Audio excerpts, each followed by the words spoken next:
नमस्कार दोस्तों, आज हम भगवान श्री कृष्ण द्वारा बताई गई कई बातों के बारे में जानेंगे।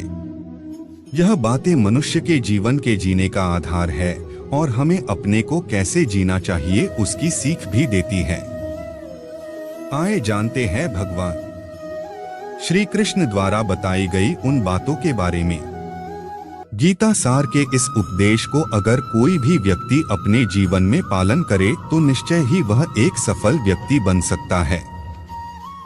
जो लोग पूरे विश्वास के साथ अपने लक्ष्य को ढूंढ पाने का प्रयास करते हैं वह निश्चय ही अपने लक्ष्य को पा लेते हैं, लेकिन मनुष्य को अपने लक्ष्य को हासिल करने के लिए लगातार चिंतन करते रहना चाहिए।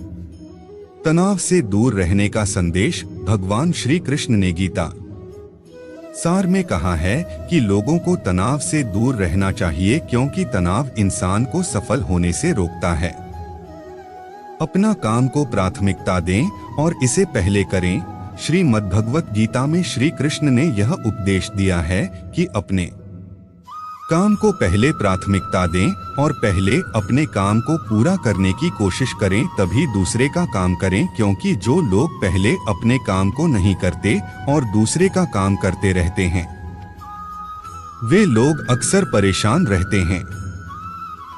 लोक में जितने देवता हैं सब एक ही भगवान की विभूतियां हैं। श्रीमद् भगवत गीता में भगवान श्री कृष्ण ने यह भी उपदेश दिया है कि सब एक ही भगवान की विभूतियां हैं।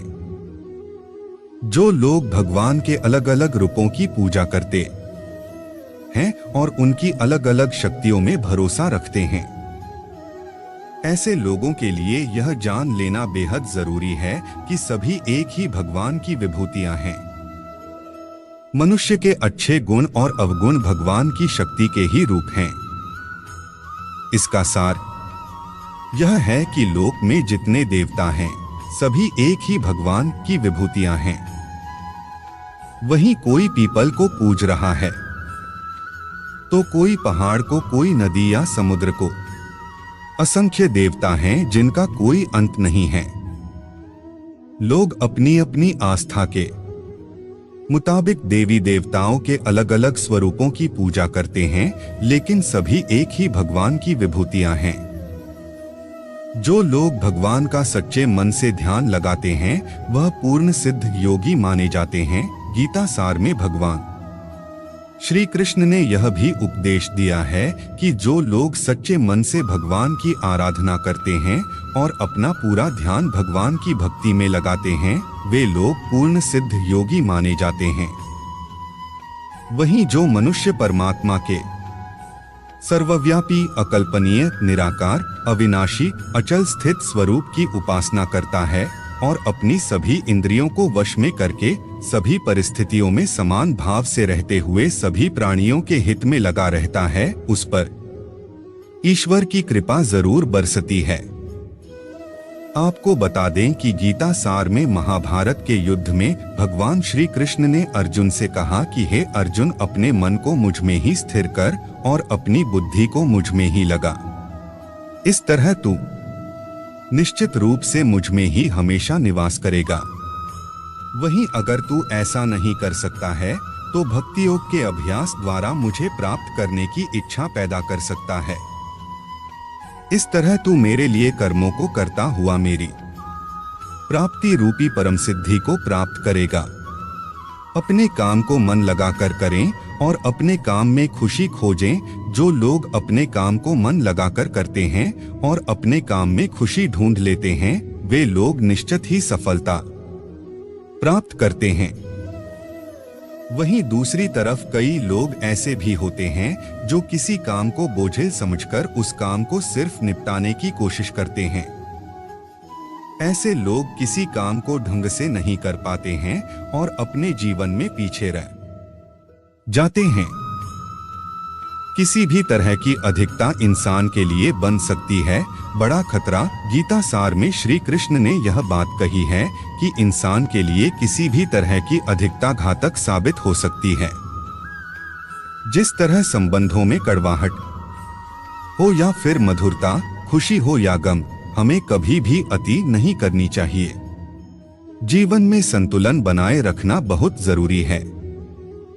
जब तक मनुष्य के जीवन में संतुलन नहीं रहेगा, वह सुख से अपना जीवन व्यतीत नहीं कर सकेगा। अर्थात मनुष्य को जरूरत से ज्यादा कोई भी चीज करने से बचना चाहिए और अपनी जिंदगी में संतुलन बनाकर रखना चाहिए। स्वार्थी नहीं बने। श्री कृष्ण ने गीता सार में उन लोगों के लिए इस उपदेश के माध्यम से बड़ी सीख दी है जो लोग दूसरी की भलाई पर ध्यान नहीं देते और सिर्फ अपना मतलब साधने में लगे रहते हैं। उन लोगों का कभी भला नहीं होता। आपको बता दें कि इंसान का स्वार्थ उसे अन्य लोगों से दूर ले जाकर नकारात्मक हालातों की तरफ धकेलता है, जिसके चलते व्यक्ति अकेला रह जाता है।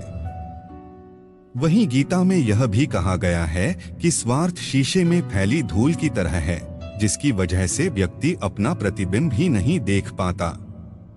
वहीं अगर आप चाहते हैं कि आप भी अपना जीवन खुशीपूर्वक व्यतीत करें, तो इसके लिए यह जरूरी है कि आप अपने स्वार्थ को कभी अपने पास नहीं आने दें, क्योंकि स्वार्थी मनुष्य दोस्ती भी सिर्फ अपना स्वार्थ निकालने के लिए करते हैं। ईश्वर हमेशा मनुष्य का साथ देता है। आपने अक्सर यह सुना होगा कि जिसका कोई नहीं होता उसका भगवान होता है। गीता सार में भी यह कहा भी गया है कि ईश्वर हमेशा मनुष्यों का साथ देता है। वहीं जब व्यक्ति इस प्रभावशाली सत्य को मान लेता है तो उसका जीवन पूरी तरह बदल जाता है। सृष्टि निर्माता ईश्वर ही है जो संपूर्ण जगत को चला रहा है। वहीं इंसान तो बस ईश्वर की हाथ की एक कठपुतली है। इसलिए इंसान को कभी अपने भविष्य या फिर अतीत की चिंता नहीं करनी चाहिए, क्योंकि हर विकट परिस्थिति में ईश्वर इंसान का साथ देता है और उसे मुश्किल से बाहर निकालता है। इसलिए हम सभी को ईश्वर पर भरोसा रखना चाहिए। संदेह की आदत इंसान के दुख का कारण बनती है। जिन लोगों में शक या संदेह की आदत होती है या फिर जो लोग जरूरत से ज्यादा शक करते हैं, ऐसे लोगों के लिए श्री कृष्ण ने गीता में कहा है कि पूर्ण सत्य की खोज या फिर संदेह की आदत इंसान के दुख का कारण बनती है, क्योंकि शक करना एक ऐसी आदत है जो कि मजबूत से मजबूत रिश्ते को भी खोखला कर देती है। वहीं जिज्ञासा होना भी लाजमी है, लेकिन पूरी तरह सत्य की खोज या फिर संदेह ही इंसान के दुख का कारण बनती है और शक करने वाले इंसान बाद में इसका पश्चाताप करते हैं।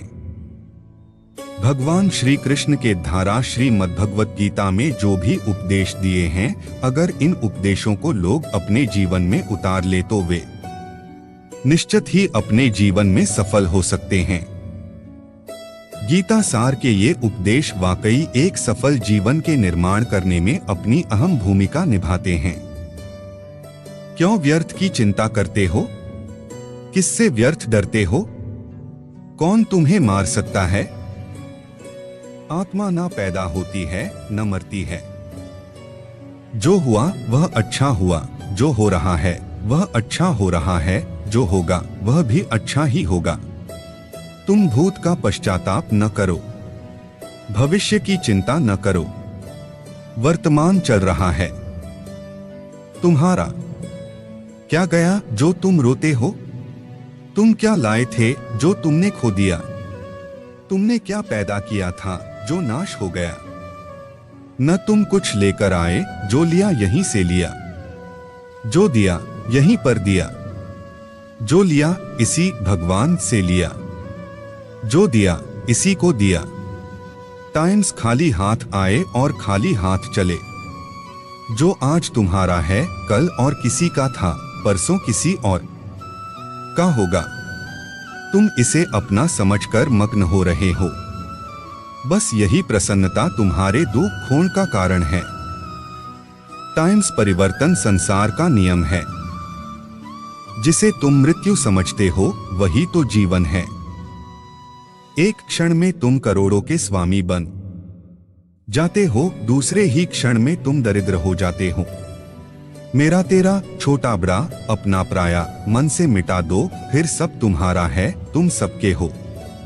टाइम्स न यह शरीर तुम्हारा है, न तुम शरीर के हो। यह अग्नि, जल, वायु, पृथ्वी, आकाश से बना है और इसी में मिल जाएगा। परंतु आत्मा स्थिर है, फिर तुम क्या हो? टाइम्स तुम अपने आप को भगवान को अर्पित करो। यही सबसे उत्तम सहारा है। जो इसके सहारे को जानता है वह भय, चिंता, शोक से सर्वदा मुक्त है। टाइम्स जो कुछ भी तू करता है उसे भगवान को अर्पण करता चल। ऐसा करने से सदा जीवन मुक्त का आनंद अनुभव करेगा।